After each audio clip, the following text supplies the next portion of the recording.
నన్ను ఎవరన్నా తిడుతున్నారు, నన్ను ఎవరన్నా దూషిస్తున్నారంటే సహజంగా మనిషికి మనసు కృంగుబాటు వచ్చింది. కానీ పరిశుద్ధాత్మ నడిపింపులో నేను ఉన్నప్పుడు ఆత్మ నాకేం చెప్తాడో తెలుసా? గొప్ప మేలు నీకు సిద్ధపరచబడి ఉంది, అది పొందుటకు ముందు ఈ శోధన నీకు కలిగింది, మౌనం కలిగి సహించు, నువ్వు ఊహించిన దానికంటే ఉత్తమమైన మేలు నీకు రాబోతుంది, అది నువ్వు అనుభవించబోతున్నావు. టెంప్ట్ కానివ్వడు, తొందరపడనివ్వడు. వెయిట్ వెయిట్ వెయిట్ వెయిట్ ఆగాగా అంటాడు, ఓపిక బట్టి అంటాడు. ఆయన సున్నితమైన స్వరమును మనం విని ఆయన నడిపింపుకు లోపడదాం.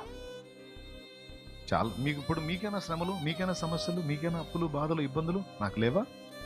నాకు రాలేదా? మరి ఎట్లా మనుగడ సాగింది?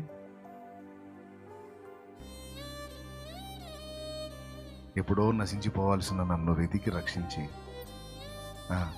నన్ను దేవుని సేవలోకి తీసుకొచ్చి సంవత్సరాలుగా నన్ను నడిపిస్తూ క్షణమైనా నన్ను ఎడబాయకుండా మానక కృప చూపుతూ, కృంగిన వేళ ధైర్యపరుస్తూ, నింద మోసిన వేళ, తమ్ముడా నిన్ను అనేది 4-5 కావచ్చు. నిన్ను అనేవాళ్ళు నువ్వు వాళ్ళ దగ్గర పొందినదానికి బట్టి, నువ్వు అప్పులను బట్టో లేకపోతే ఎక్సెట్రా ఎక్సెట్రా 4-5 మహా అయితే 10 మంది చేత మాటలు పడి ఉండొచ్చు. కానీ 100 మంది చేత తిట్లు తిన్నాను, దూషణ పొందాను నేను. జాతీయంగా అంతర్జాతీయంగా కూడా దూషణ పొందాను, నింద మోసా. కానీ ఇంత ఫీలింగ్ లేదు. దేవునికి మహిమ. కారణం ఆయన